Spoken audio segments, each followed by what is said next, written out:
لما تشوف صديق السوء في النار فتقول له كنت هتوديني في داهية. قال الله جل في علاه في سورة الصفات: فأقبل بعضهم على بعض يتساءلون، يعني أهل الجنة.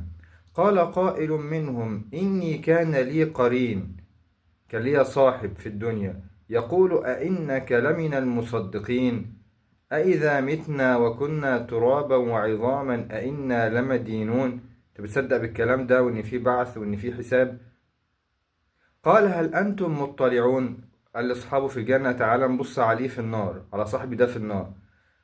فاطلع فرآه في سواء الجحيم، في وسط الجحيم. قال تالله إن كدت لتردين، كنت هتوديني في داهية، ولولا نعمة ربي لكنت من المحضرين، لكنت زيك. أفما نحن بميتين إلا موتتنا الأولى وما نحن بمعذبين. شفت دلوقتي تكذيبك بالبعث؟ قال الله عز وجل ختاما وتعليقا: إن هذا لهو الفوز العظيم، لمثل هذا فليعمل العاملون.